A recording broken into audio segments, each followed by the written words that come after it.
Welcome to Health Coach for Women, a podcast where we explore alternative and holistic solutions to better health and wellness through intentional living.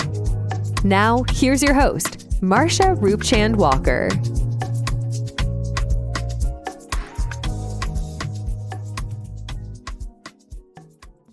Hello and welcome back to my channel. Thank you so much for tuning in today on another episode of Health Coach for Women. All right, of course, it's a podcast where we explore alternative and holistic solutions to better health and happiness.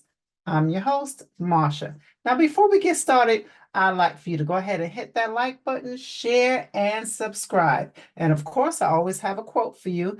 Today, I'm talking about mitochondrial health. So, mitochondrial health is the holy grail of not only aging, but medicine in general. And that is by Dr. Beth. All right. And so that is today's topic, right? This is what we'll be talking about today, the best foods for boosting mitochondrial health. All right. So what exactly is the mitochondria? All right, so the mitochondria, it is found in our body, of course, and it is a membrane which has organelles, right? And so what it does, all of our cells contain mitochondria. All right, so I just want to first put that out there. I'm trying to explain it in a simple way. All of our cells contain mitochondria, and this is where the chemical is produced, where we produce to have energy, right, in the cells. All right, and the chemical energy that's used to produce energy, it is called ATP, right? What is adenosine triphosphate. So now the mitochondria is something that we obtain only from our mothers. Did you know that? It is something that is passed down from mother to children, okay? And so mitochondrial health is very important, all right? And so I'm going to go over some of the best foods that helps boost your mitochondrial health, all right? And so the first one that I would like to go ahead and discuss is actually phytonutrients. Right? Phytonutrients. So let me just say this. So I know I explained it, but I want to make sure I explain it correctly. Your body's mitochondria is basically the battery cells, right? It's like the battery for your cells, right? And so it takes the food that we eat and produces energy, right? And so this is where we obtain energy. And so that is why it is important to obtain eating nutrient-dense foods, right? Foods rich in nutrients, right? Because what it does, it helps provide the body and give the body essential nutrients and the energy that it needs to perform throughout the day.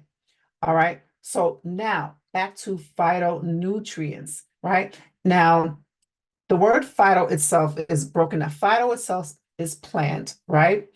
Means plant in the Greek language, and it is plant nutrients. So basically, it is plant nutrients, okay? And we can find phytonutrients in various foods, right? Such as fruits and vegetables, right? That provides us a lot of vitamins as well as minerals, and as well as greens, right? Our vegetables, greens, and sulfur-rich veggies, such as cauliflower and cabbage, which helps us to produce glutathione. Remember, I told you that the glutathione, the body does produce glutathione, and is produced in the liver, right? And so this is where you would say you would call the mother of all antioxidants, right? Glutathione. I talked about that before in another episode. It is very important for cellular health. So with anything, right, we want to make sure that we are feeding our cells good, healthy foods, right? Nutrient-rich foods, okay? Think foods such as bok choy, broccoli, Swiss chard, romaine lettuce, not iceberg lettuce, because you know that iceberg lettuce has no nutritional value, right?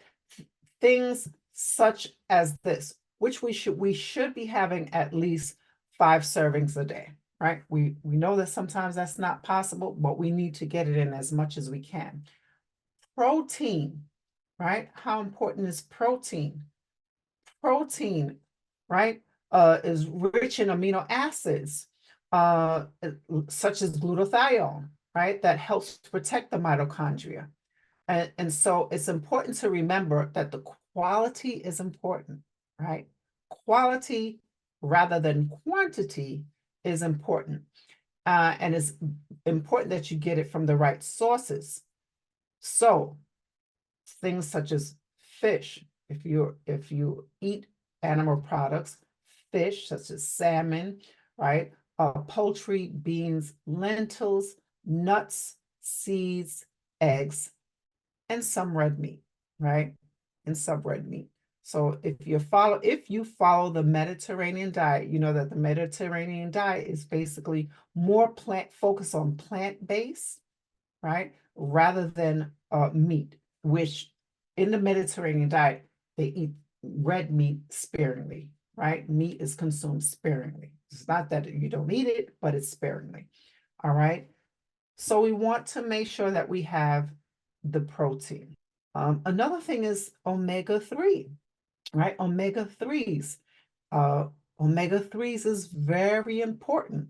And I talked about before about the foods that contains much more omega-6 than the omega-3s, right? And it's found in a lot of oils and a lot of products with soy, canola oil, vegetable oil, things like that. We have to make sure that we are having a balance. Too much omega-6 causes inflammation. So remember, too much omega-6 causes inflammation. So when you're consuming fish, you want to make sure if you are having wild caught rather than farm raised fish. So because of low mercury, mercury is found in some fish, right? It's found in some fish. So we want to make sure that we have low mercury wild caught fish, all right? And grass-fed meats as opposed to grain-fed, such as corn, right? So we want to make sure that the animal, if you're eating red meat, that they are fed grass, right? The things that they would eat out in nature, right? So what happens what this does is results in less cellular damage, all right, and having more energy. So that's important. We want to make sure that we also having healthy fats, okay?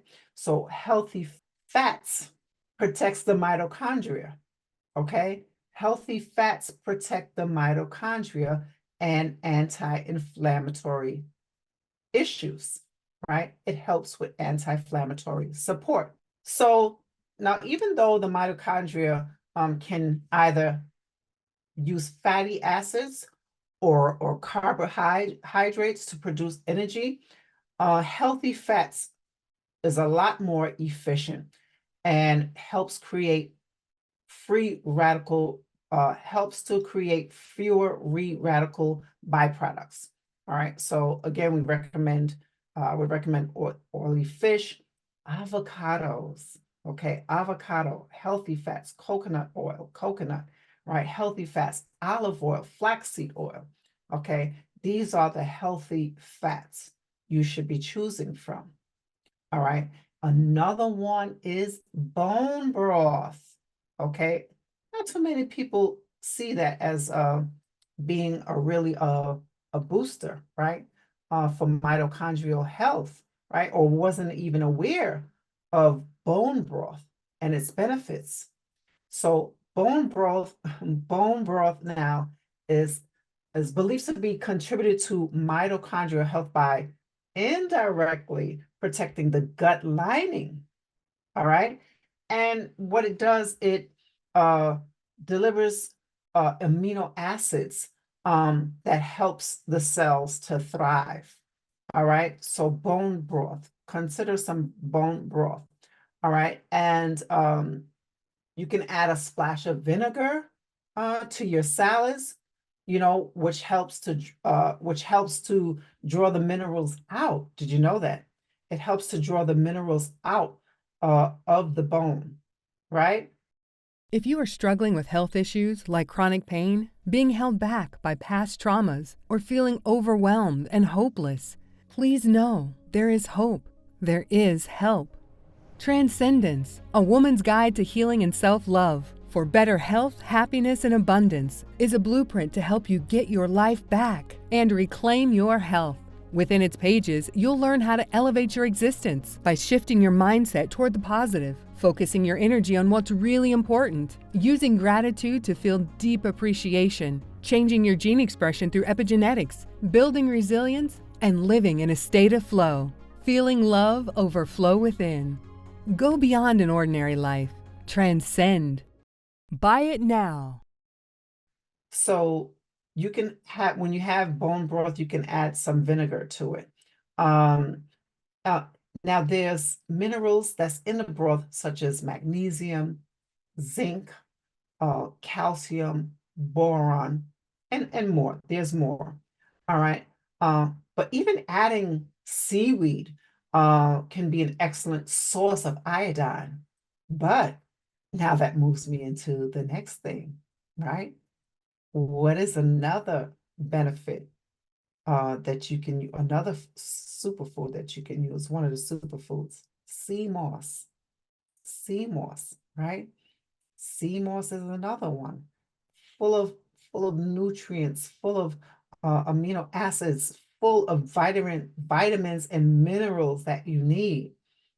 Okay, sea moss. I always recommend sea moss. All right, so there are some great things you can have. Now, I'll go over what I will do. I will go over the benefits of sea moss too, just so I can give you all the details on that. I've talked about sea moss before. I talk about it quite often. Now, sea moss, like I said, is full of essential minerals, such as iodine, calcium, magnesium, potassium, sodium, phosphorus, zinc. All right. So there are some benefits to sea moss, right? And so what are some of those benefits? Helps to improve thyroid function, enhance your immune system, helps with better digestion, improving gut health, and helps with anti-inflammatory. It does contain anti-inflammatory properties, so it can help with inflammation, as well as rich in antioxidants. All right. It's great for your skin, hair, and nails. It can also help with weight management. All right, because of its appetite suppressing properties, promotes respiratory health, and it can also help in the recovery of illness and strengthening overall vitality. So sea moss is also something good for as a supplement that you can use, a liquid supplement if you make the sea moss. For those who don't like to eat as much, you can provide them with some sea moss, and if you make it right, they'll enjoy it, right? And you may have to add a little natural sweetener to it, right? Something natural, not too much sugary content, especially for our elderly folks, okay? But I wanted to go over that. So sea moss is another one, right? So that's on the list. Another one, which is the final one that I'm going to talk about, is CoQ10. So CoQ10, so it's ubiquinol,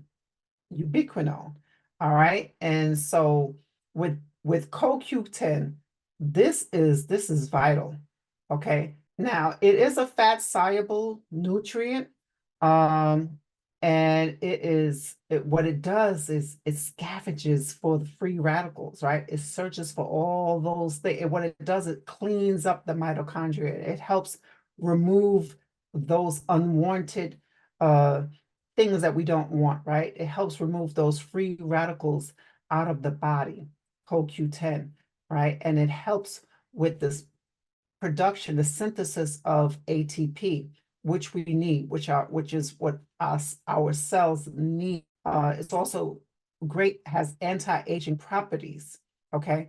That and can protect your body from aging, right? And also it helps with oxidizing the ubiquinol, right? And so with that, it is able to help people with deficiencies like people with fibromyalgia, uh, cirrhosis of the liver, and people who are taking statins. So people who have these issues may find themselves having a deficiency in CoQ10. And so that's where your supplements can come in to help you in that area in getting the sufficient amount of CoQ10. Now, of course, with anything. So CoQ10 is vital, right? All these things combined together is definitely needed in maintaining mitochondrial health, right? We want to, now there are foods that we definitely want to try our best to refrain from, right? That may damage our mitochondria. So we want to stay away from certain foods, right? We want to stay away from refined grains as well as refined sugars. So some refined simple carbs like white bread and flour, rice may not be beneficial. It's not beneficial for you.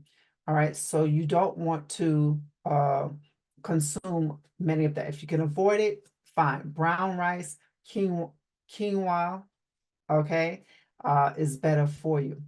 Fructose, right? Staying away from those fructose. Remember, I talked about that before, high fructose, all of those extra added sugars. And remember, I went over the different names of types of hidden sugars that you may not realize as sugars, right? Sugar, refined sugar, white sugar. You should have more natural type of sugar, stevia, agave, and there are others, right? So you want to make sure that you stay away from those type of sugars that's going to be bad for you. Again, the type of sugars you want to stay away from is high fructose corn syrup, fructose, refined grains, right? White rice breads, white breads with the flour, bleach flour, those type of bleach flours, pesticides. Many of the foods that we consume have pesticides. So your fruits and vegetables, you want to make sure that you're washing them correctly. All right. You want to make sure because they are on some of the fruits. That's why it's important to wash your fruit.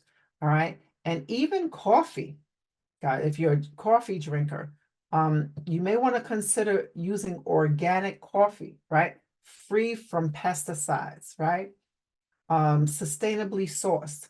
You want to look for the organic coffee that's free from pesticides and mold and things of that nature. You have to make sure you are reading your labels, all right? And I think that is about it, okay?